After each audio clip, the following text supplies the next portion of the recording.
At 5:27 local time, the carrier strike group moves steadily through open water. No urgent voices, no sudden radio bursts, only the deep mechanical pulse of a nuclear-powered aircraft carrier carving a clean white trail across the sea. Inside the Combat Information Center, the room is dim and focused. Console lights glow across calm faces. Sonar operators sit perfectly still, headphones sealed tight, eyes fixed on shifting spectrograms that would look like meaningless static to anyone else. Then something appears. Not exactly a sound, more like a pattern. A faint, repeating frequency rises from below the thermal layer. Too slow to be surface traffic, too controlled to be marine life. It is quiet, steady, almost careful, like a soft knock against a steel door. The sonar operator does not speak right away. He watches the signal settle into place. Then he leans closer. New contact, subsurface, bearing 187. The room stays calm, for now. On the display, the contact holds its depth, holds its speed, holds its course.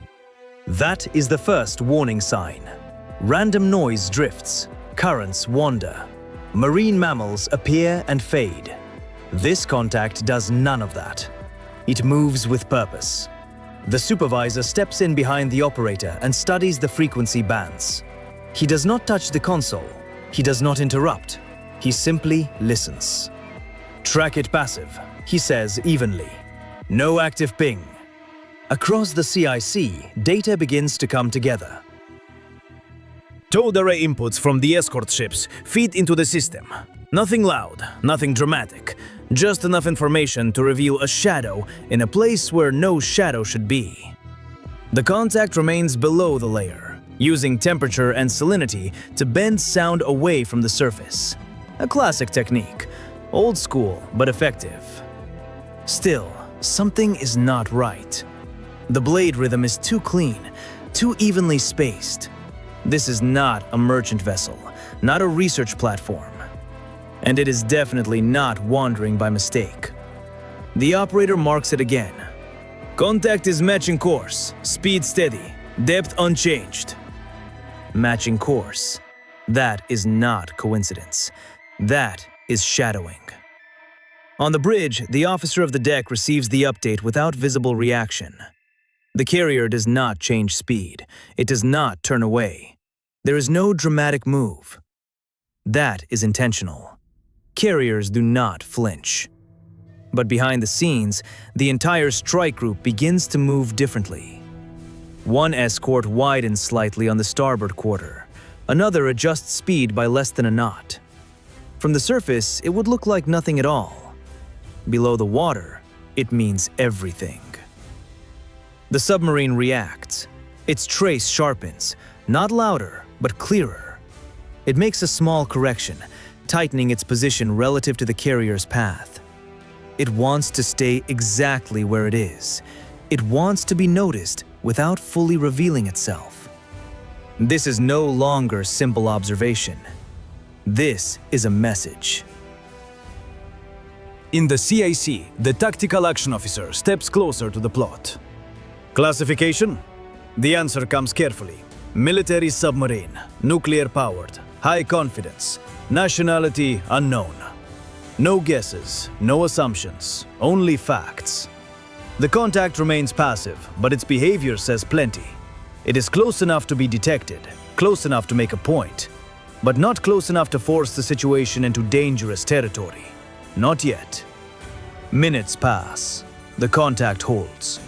The distance slowly tightens as both formations continue on course. Then, without warning, the spectrogram jumps. A brief emission cuts through the water.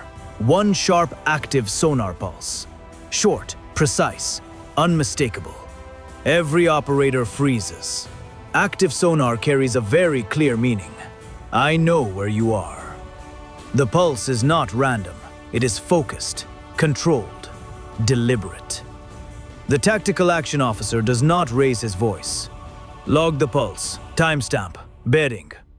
No response, no escalation. The carrier group absorbs the message in silence. But under the surface, the balance has changed. The submarine has just spoken out loud. And by doing that, it has revealed more than it probably wanted to.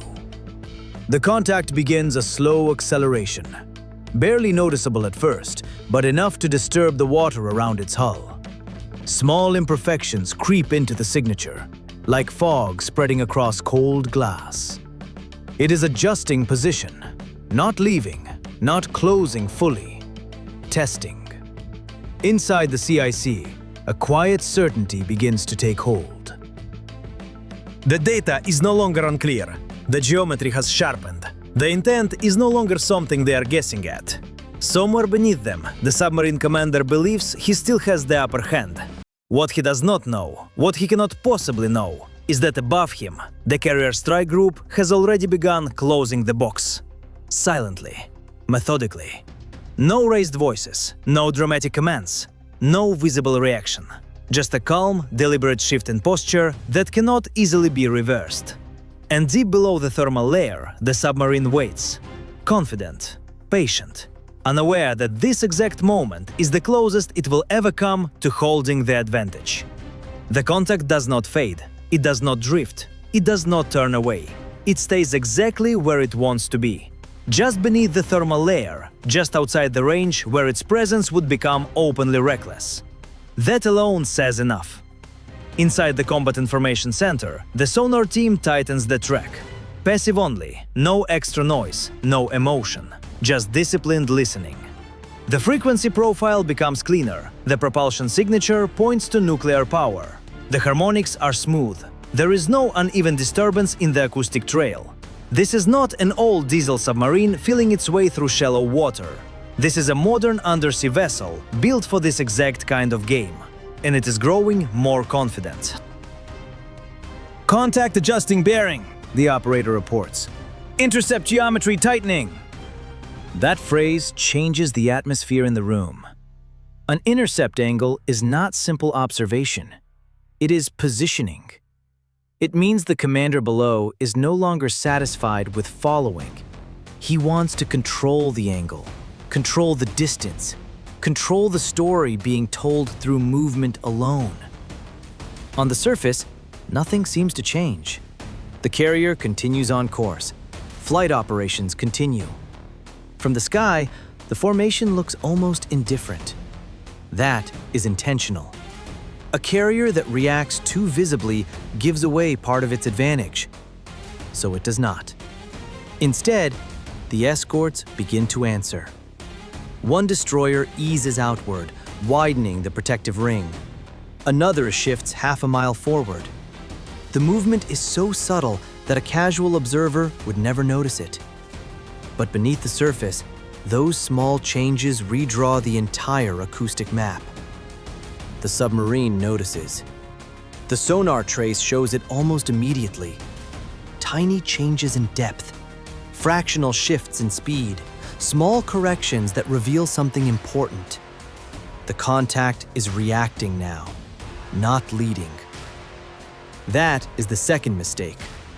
A submarine that reacts begins to reveal its decision rhythm, timing, confidence, caution, control. One escort's towed array starts feeding in cleaner data, not because the submarine has become louder, but because it has moved into a geometry where silence is no longer enough. The ocean itself is starting to expose it. Then comes a moment no one expected. A second sonar pulse, shorter than the first, narrower, more focused. This one is not searching. This one is confirming. The pulse sweeps across the carrier's acoustic shadow and returns sharp and clean. For a brief moment, the submarine may believe it has gained clarity. What it does not realize is that clarity works both ways. Inside the CIC, the plot updates instantly. Bearing refined, range tightened, confidence increasing. No one celebrates. This is not victory. This is a threshold. The tactical action officer leans closer to the display. He's announcing himself. He says quietly, he wants us to know he's here. And that changes everything. The submarine is no longer simply hiding. It is making a statement, and statements invite answers. But the answer still does not come as noise. Instead, the strike group expands its awareness. An ASW helicopter is moved to alert status, not launched, just ready. Sonar buoys are prepared, not deployed, just staged. Every step is measured, every option remains open. Meanwhile, the submarine continues its slow maneuver. It slides laterally, trying to hold the position of the carrier's beam. A high-risk place to linger, a place chosen to send a very specific message. I could be closer if I wanted. The sonar operator watches the trace tighten again. Contact maintaining parallel course. Parallel. That is not accidental. That is a challenge drawn in geometry. On the bridge, the captain receives the briefing in seconds. He listens, gives a single nod, and keeps his eyes forward. No change in speed, no change in heading. Let the submarine make the next move. Below the surface, the contact hesitates. For the first time, its speed shifts slightly. Half a knot faster, then back down again. A probe, a test. It is waiting to see if the carrier group reacts. The answer is silence. But silence does not mean nothing is happening. Across the formation, sensors are exchanging information. Separate pieces of data begin to merge.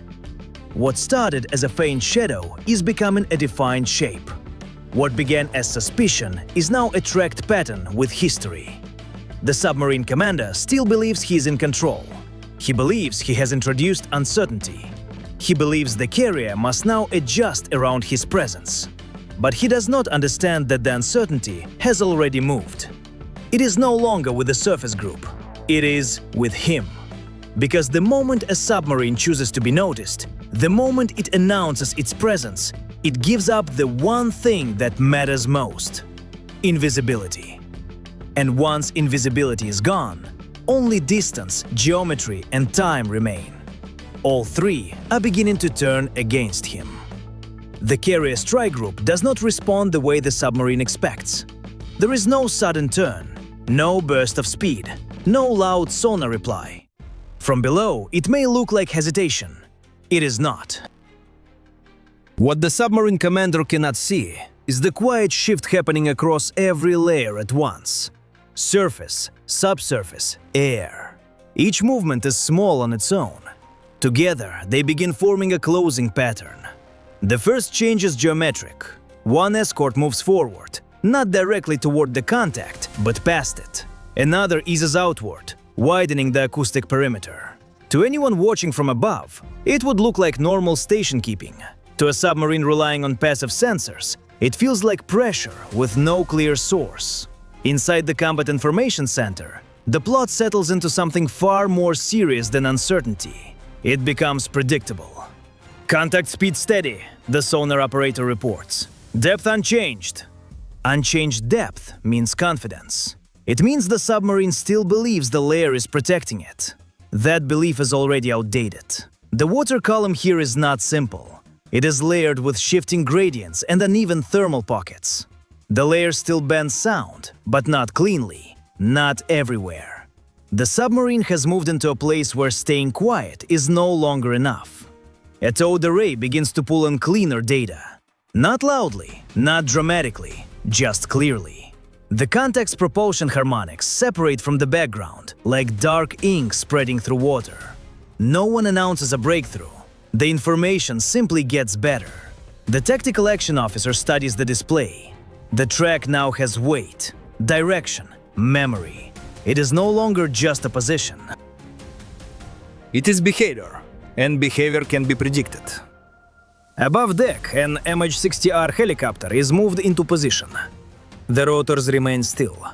No launch order yet, just readiness. Even that changes the equation below the surface. The submarine adjusts again. Another small course correction, trying to hold its place off the carrier's beam. It wants the psychological advantage. It wants the feeling of proximity. What it does not understand is that proximity without freedom to maneuver becomes weakness. Then the helicopter lifts off. Not fast, not dramatic. It simply rises from the deck, clears the carrier, and moves into a low orbit miles away from the carrier's visible path. It does not transmit. It does not deploy sonar. It listens. The helicopter does not replace the surface ships. It completes them. What the ships hear in fragments, the aircraft begins to hear as context. The submarine senses the change. Not the helicopter itself, but the shift in the acoustic environment. Reflections behave differently. Background noise changes shape. The ocean no longer sounds the same. For the first time, the contact increases speed by more than half a knot. That is not confidence. That is instinct. The submarine commander knows something has changed.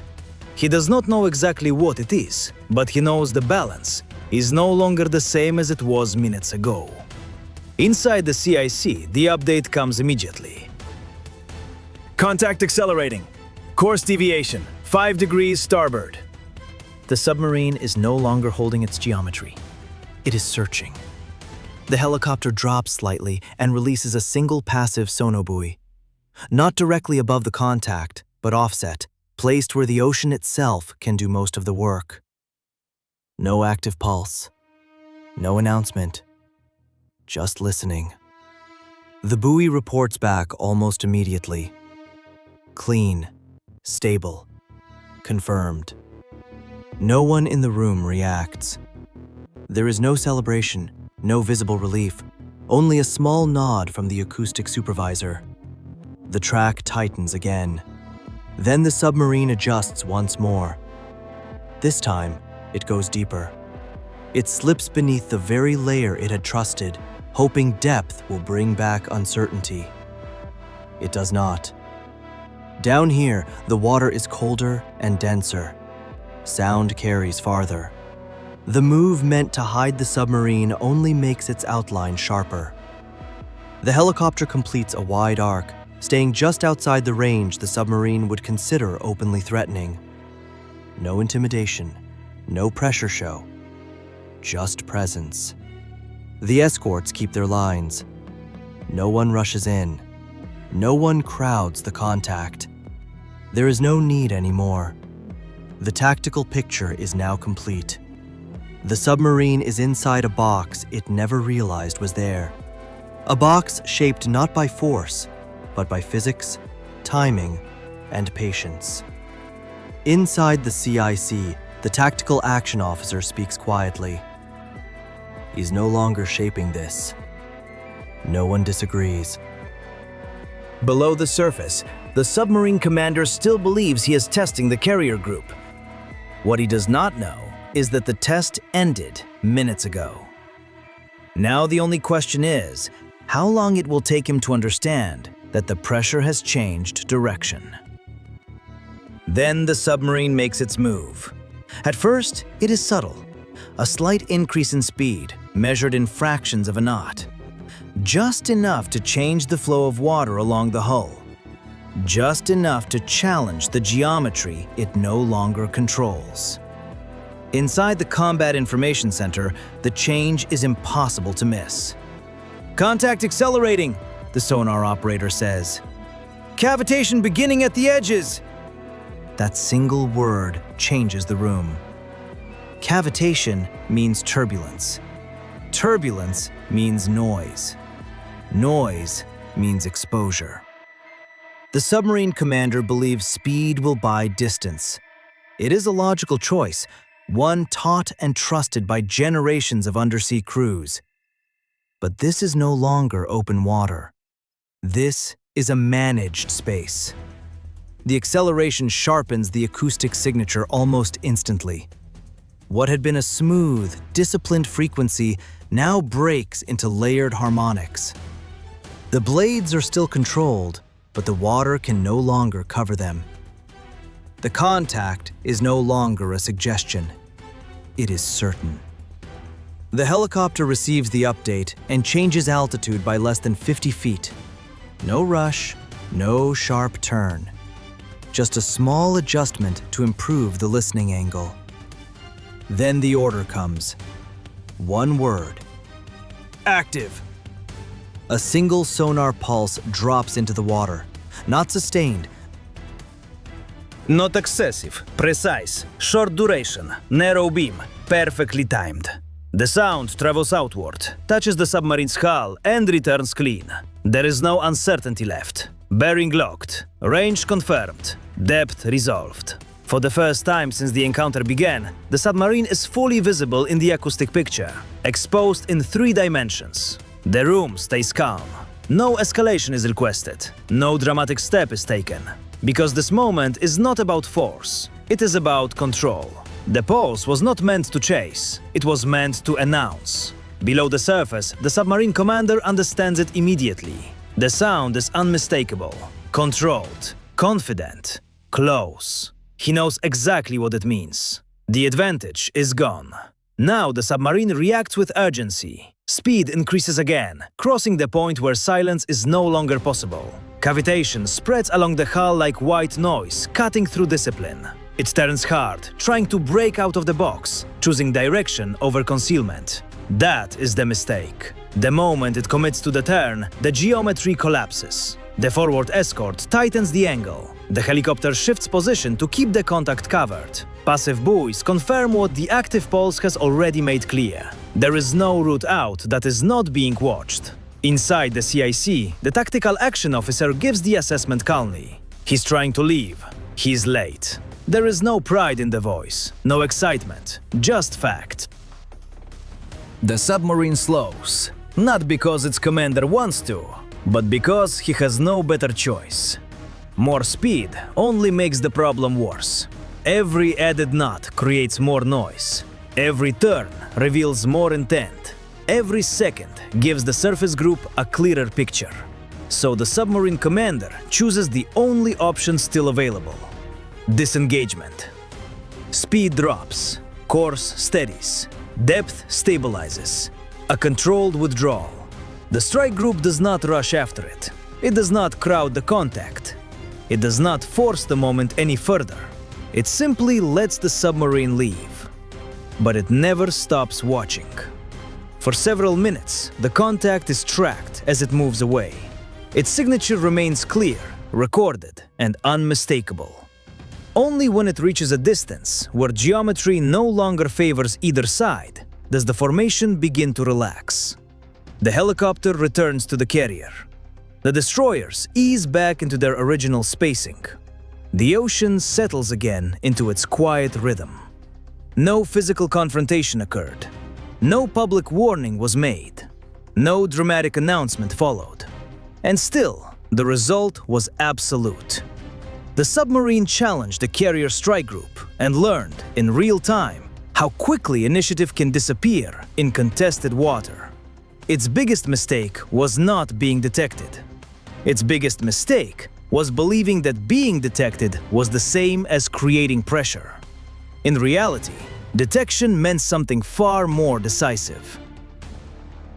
The encounter was already decided the moment the submarine chose to reveal itself. Everything after that was just physics doing its work. By the time the submarine slips beyond effective range, nothing on the surface appears different. The carrier continues on course. Flight operations carry on. The radios remain quiet. From the outside, it looks as if nothing happened. That is the final lesson. Encounters like this are not always measured by dramatic visuals or public headlines. They are measured by control. Control of space, control of information, and control of time. From the first passive trace to the final confirmed withdrawal, that control never left the carrier strike group. The submarine believed proximity created leverage. It believed operating close to the carrier would force uncertainty onto the surface group. That belief is understandable. Submarines are designed to use invisibility as their greatest advantage. Their purpose is to make larger formations question what they know, where they are safe, and how much room they truly have. But that entire approach depends on one fragile condition: remaining unseen. The moment the submarine announced itself, through its movement, its geometry, and that first active pulse, it gave up the advantage that mattered most. From then on, it was no longer controlling the situation. It had become part of the situation. Carrier strike groups are built for exactly that. They are designed to absorb uncertainty and turn it into structure. They do not depend on one sensor, one ship, or one decision maker. They operate as layered systems, each element supporting the next, each gap covered by another capability. Surface ships listen long before they answer. Aircraft extend reach without revealing intent. Data connects quietly until uncertainty has nowhere left to hide. The submarine was never facing a single opponent. It was facing a network. And that network did not rush. It did not react emotionally. It did not need to. Time was already working in its favor. Every minute the submarine remained nearby, it gave the system more information. Propulsion rhythms, turning behavior, acceleration limits, reaction timing, command confidence. All of it was observed. All of it was recorded. What the submarine commander felt as pressure looked very different from above. To the strike group, it was patience. That is why there was no aggressive pursuit when the submarine withdrew. No need to press the moment. No need to make a display. The objective had already been met. The carrier was not protected by luck or intimidation. It was protected by inevitability. The physics of sound, the mathematics of geometry, the discipline of crews trained to let the environment do the work. In modern naval operations, dominance is not always loud. Often it is almost invisible. The submarine left intact, but it did not leave unchanged. It carried something back with it. Certainty. Certainty about where the line is. Certainty about who controls the engagement once that line is crossed. And certainty about how little room there is for error when challenging a force built not to panic, but to endure.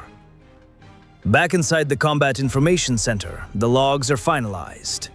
The timestamps are verified. The acoustic files are archived. Another encounter is logged, not as an exception, but as confirmation. The ocean settles back to normal.